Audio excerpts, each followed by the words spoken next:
You think I will be afraid? You are wrong. Jamison, you are bothering me. You had better go away. Look at you, you're so pitiful. The moment I stepped inside, I knew something was off, not from the room, but from the silence clinging to Colton Barrett like an ill-fitted suit. He shifted his weight from one polished shoe to the other, as if the floor itself had suddenly turned unstable under him. And when a CEO avoids eye contact with the man who's kept his company's lights on for decades, you don't need a diagnostic report to know trouble is coming. Then came the throat clearing, the kind people do right before saying something they know will make them look foolish. "You're creating discouragement," he began, each word landing softer than the last. "You're becoming a concern, a destabilizing force in the organization." For 3 full seconds, my mind refused to process the sentence. Me, a destabilizing force. But here's the thing, not everyone will understand how a moment like that can knock the air out of your lungs. But if you do stay with me and subscribe to this channel, you'll get stories that speak the truth about workplaces, power, and the quiet battles people fight every day. Now, let me tell you what happened in the very next second. I'd kept this company's grid standing through hurricanes, heat waves, cyber attacks, and 3 separate CFOs who couldn't read a load forecast to save their lives. Yet here I sat, being told that I was the problem. I felt the hit like a silent punch, sharp, unexpected, numbing. My jaw tightened, but I didn't give him the satisfaction of a reaction. Years in control rooms had taught me the value of stillness and silence. Colton continued rambling, eyes darting everywhere but toward mine. "It's just, people feel overpowered by you.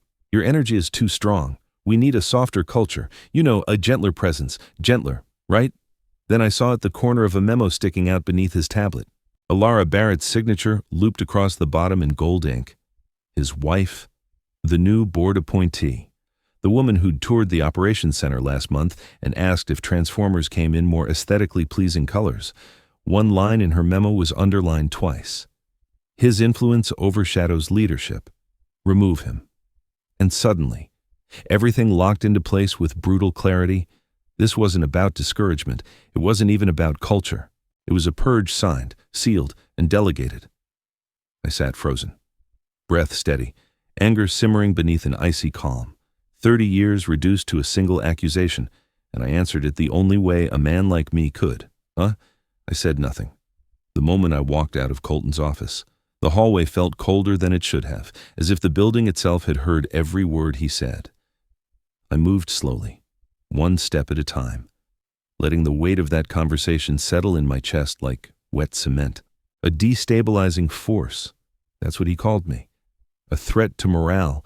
After 30 years of carrying this company through storms literal and political, that single sentence pressed against my ribs harder than any blizzard I'd ever fought. As I reached the stairwell, memories struck with the sharpness of winter air. I remembered the night of the Great Northern Freeze, 12 years back, when the temperature had dropped so fast our circuits screamed under the strain. I'd slept on the concrete floor of the operations center with a blanket someone found in a storage closet. My knees were numb, my back felt like it had been carved from stone, but the grid stayed alive. Entire neighborhoods kept their heat because I refused to leave that control board for even a minute. Another memory surfaced, a quieter one, yet somehow heavier. I'd sat across from Colton's father, the former CEO, helping him renegotiate a failing energy contract worth $400 million. Legal had panicked, finance had scattered, but I stayed. I walked the old man through every clause, every risk, every loophole until the deal was saved. He shook my hand afterward and said, "Jamison, you're the spine of this company. Funny how quickly a spine becomes a concern." I pushed open the door to the parking lot, feeling the thick sting of insult settle behind my ribs. It wasn't rage, not the kind that shouts or swings. It was the quieter, deeper kind. The kind you swallow because saying it out loud would break something you're not ready to lose. The kind that comes from realizing your entire legacy can be shrunk down to one ignorant opinion spoken by someone who's never seen a blackout from the inside. And yet, something darker waited beneath the surface.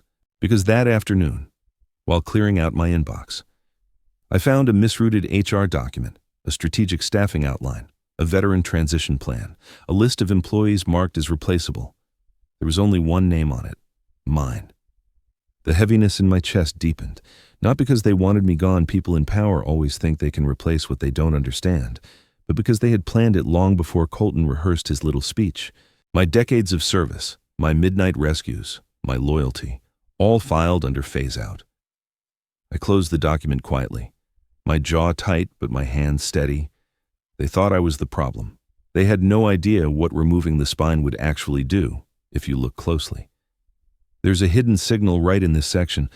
I wish I could say the realization came like a lightning strike, sudden and dramatic. But it didn't.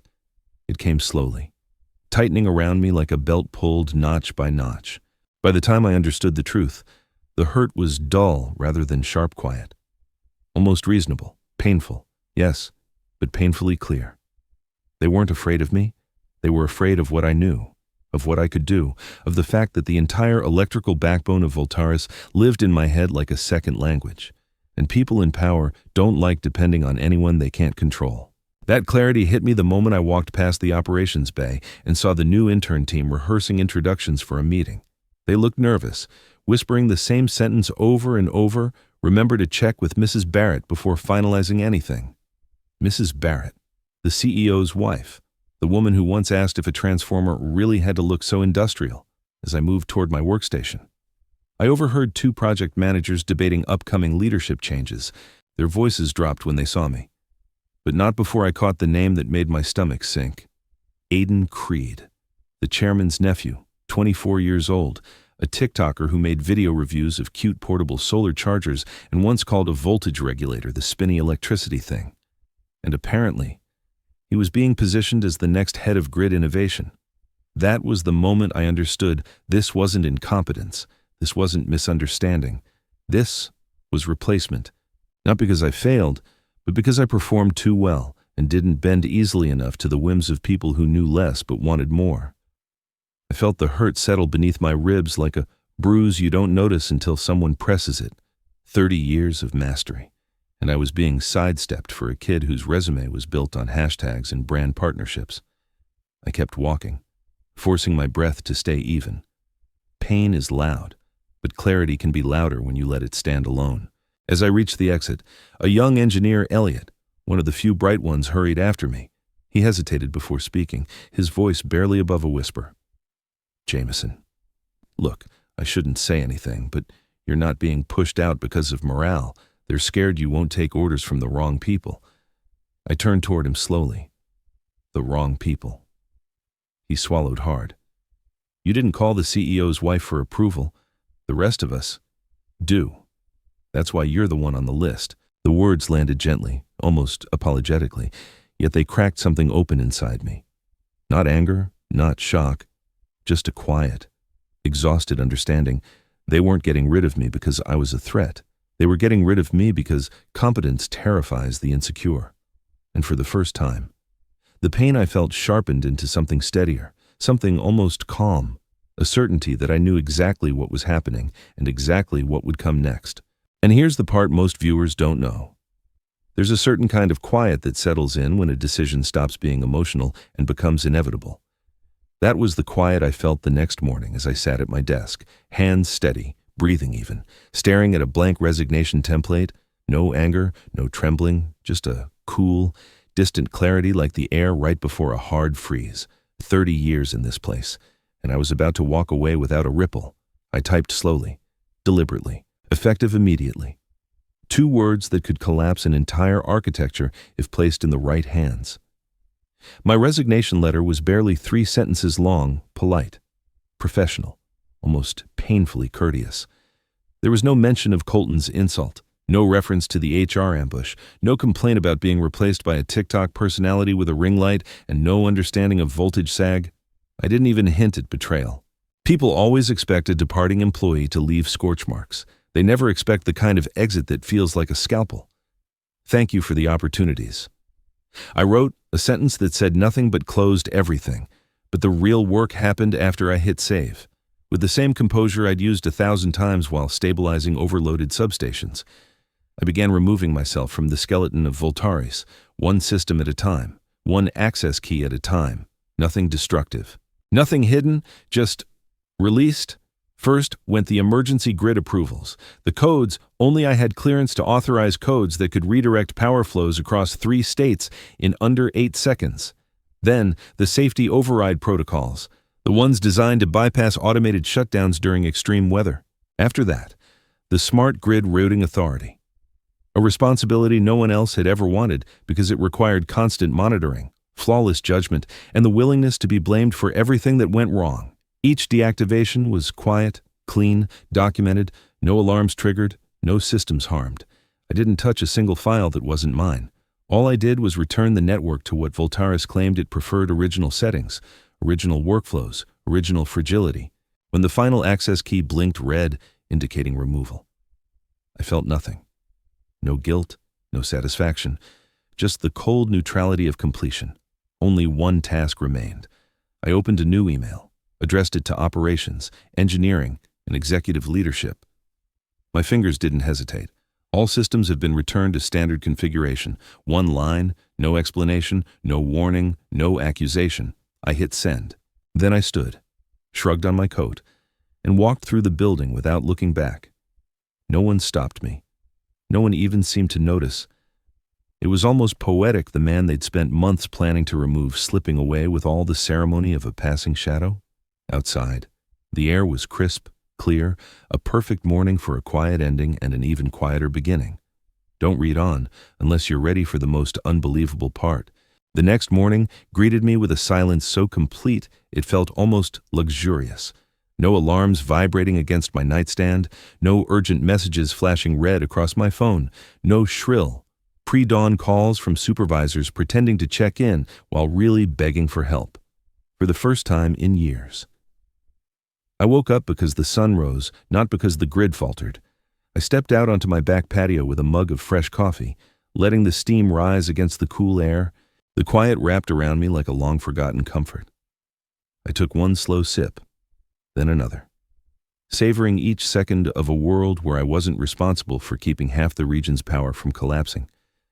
I didn't realize how tightly I'd been wound until I felt something inside me slowly, finally, unclench. No emergency buzz, no late-night panic, no Jamison.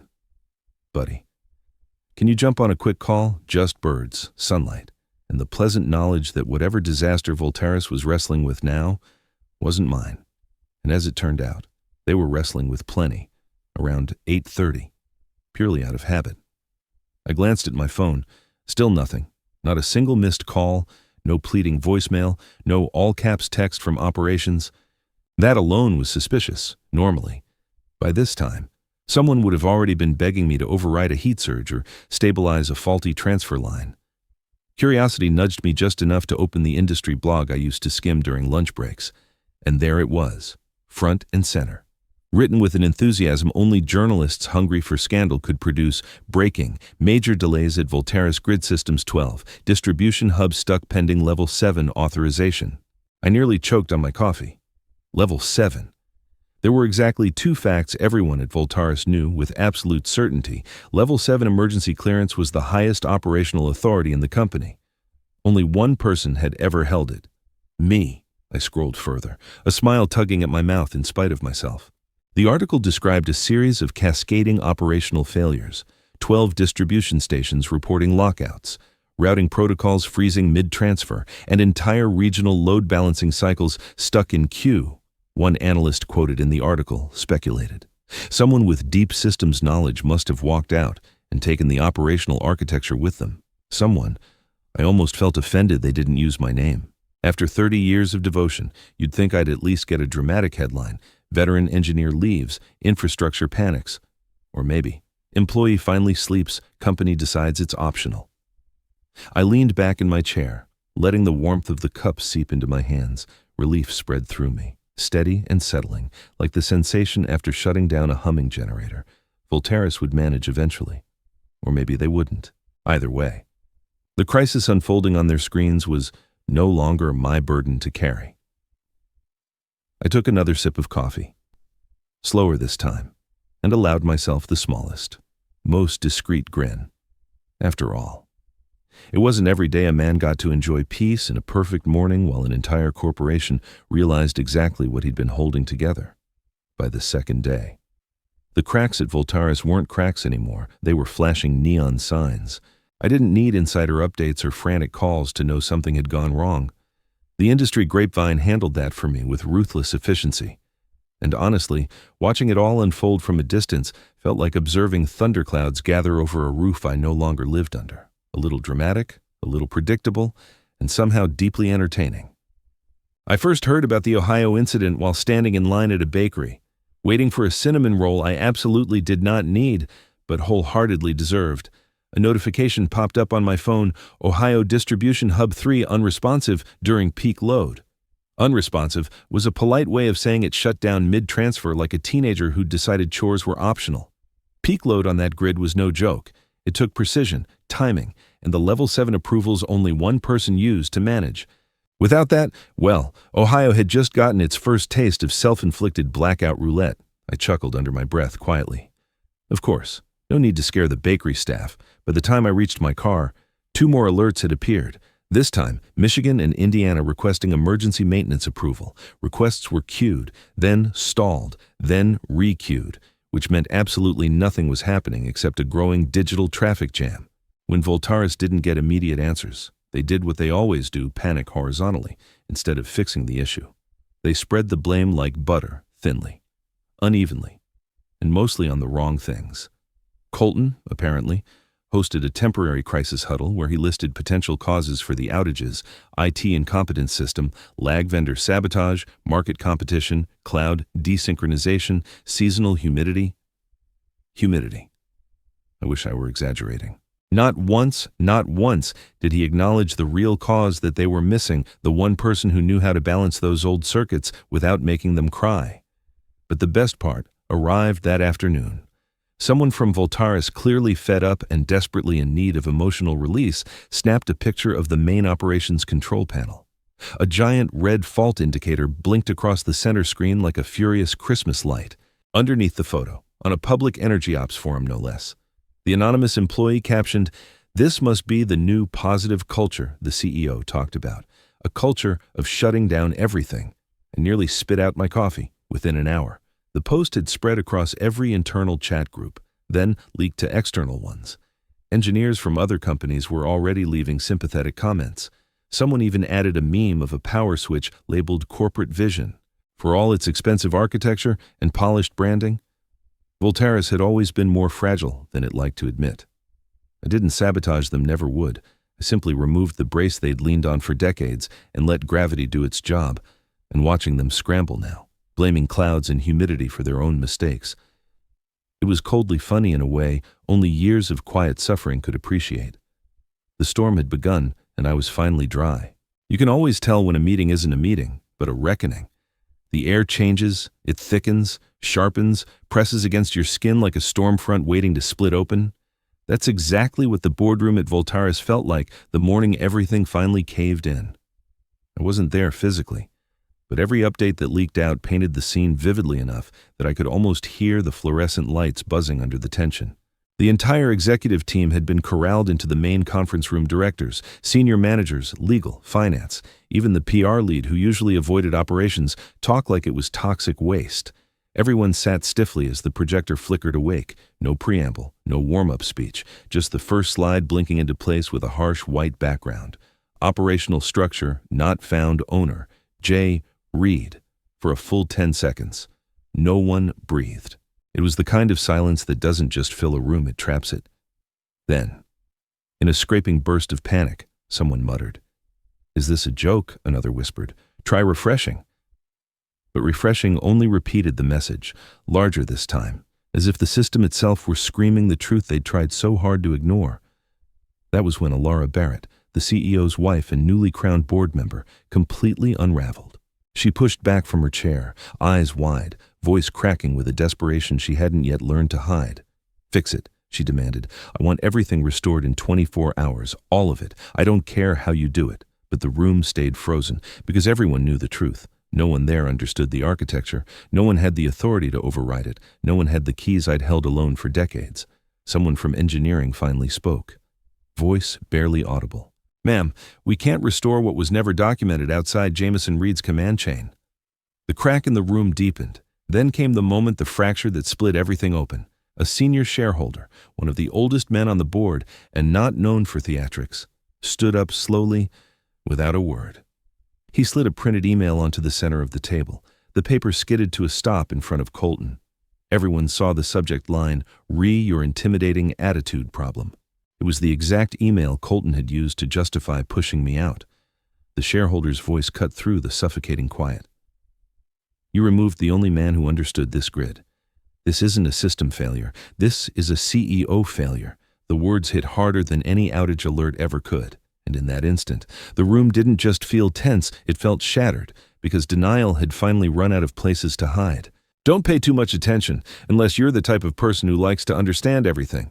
There's a special kind of silence that follows a public collapse, the sort that hums underneath your ribs. Warm and controlled, like a fire you keep banked on purpose. That was the silence sitting with me 2 days after the boardroom implosion.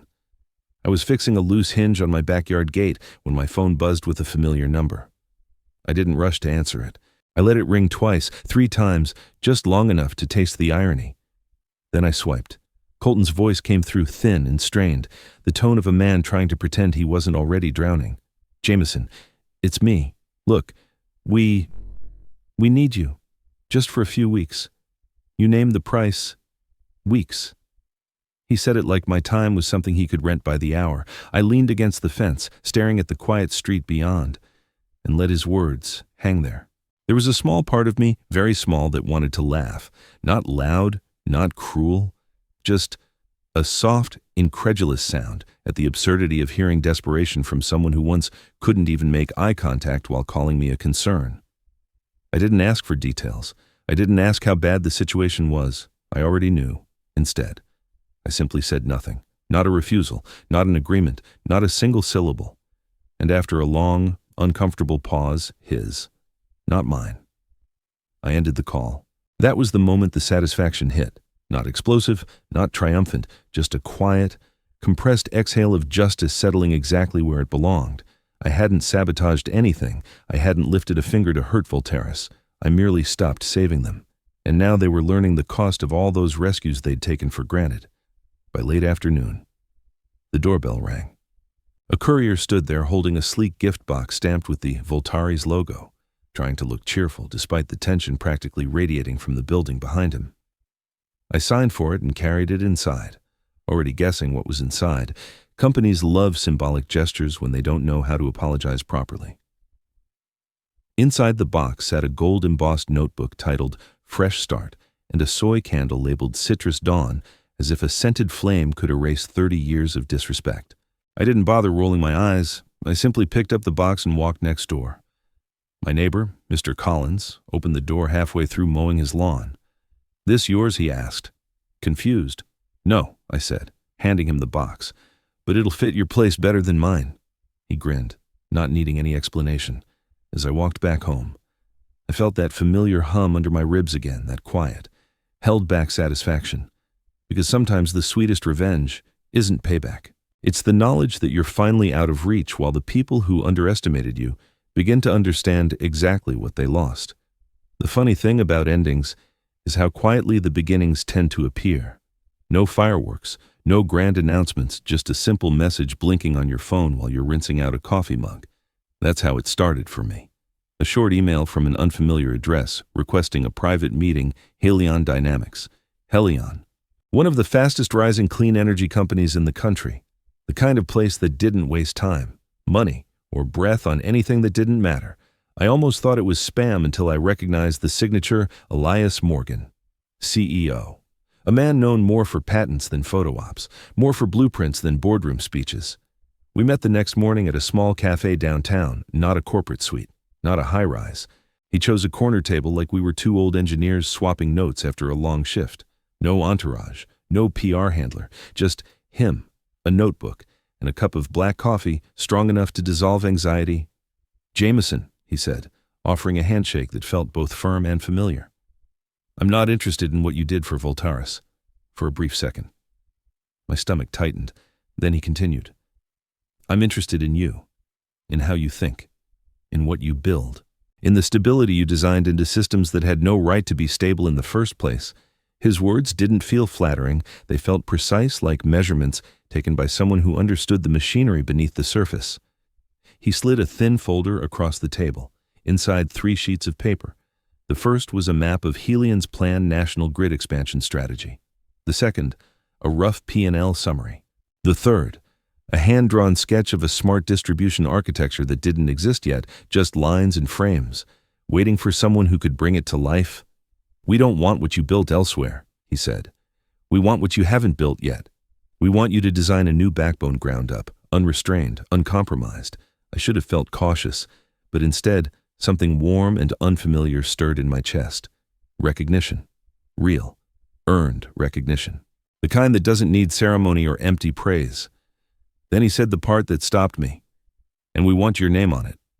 The final architecture will carry your signature. We're calling it the Reed Stability Architecture if you'll join us." I sat back, breath caught somewhere between disbelief and relief. After months of being dismissed as intimidating, after being replaced by a TikToker with ring lights and no sense of phase imbalance, here was a leader who saw me clearly, who understood the craft, the discipline, the decades hidden behind calm decisions at 3 a.m. I didn't say yes immediately. Engineers don't rush decisions, but the feeling was there in the quiet. Steady place just beneath my sternum. The place where purpose settles when it finally finds room. As we left the cafe, he said, "Every system needs a dependable foundation for the first time in a long time." I realized he wasn't talking about the grid. He was talking about me. By the time winter settled in, the collapse of Voltaris had stopped being a rumor and become a headline. I didn't need insider updates or whispered messages from former coworkers. Every major energy publication was broadcasting the same brutal numbers. Their Q4 report hit the industry like a falling transformer. 45% of partners gone. Major grid failures across 4 states, a 72% drop in stock value, and Colton Barrett officially suspended. It was surreal watching the company that once leaned on me for every crisis now stumble under the weight of its own decisions. I wasn't angry anymore. What I felt was something cleaner, sharper, a release that unfurled slowly across my chest. During the final shareholder meeting, a recording leaked online. In the middle of tense debates and panicked projections, a senior board member finally said what everyone had tiptoed around for months. Jamison wasn't the concern. He was the foundation. And we pulled it out from under ourselves. Hearing that didn't sting. It didn't even vindicate me. It simply confirmed what I had known the entire time. Systems don't break when competent people leave. They break when incompetent people believe they can replace them without consequence. Later that afternoon, I sat in a small coffee shop tucked beneath an old brick building downtown. My table was cluttered with sketches and early draft layouts of the new smart grid architecture Helion Dynamics had asked me to build. My name sat at the top of each blueprint, Reed Stability Architecture. For the first time in years, I wasn't extinguishing fires. I wasn't holding a company together with midnight overrides and invisible labor. I was creating again, building something that would outlast anyone's ego. I leaned back, let the warmth of the mug settle into my palms, and allowed myself a quiet smile. I didn't destroy them. I simply stopped saving them. And sometimes, silence is the loudest form of justice. If you've ever lived through a moment like that where stepping away finally sets you free, tell me where you're watching from. And if these stories resonate with you, hit like, share this with someone who needs it, leave a comment, and don't forget to subscribe. There are more stories on the way, stories about strength, dignity, and the power of walking away at the right moment.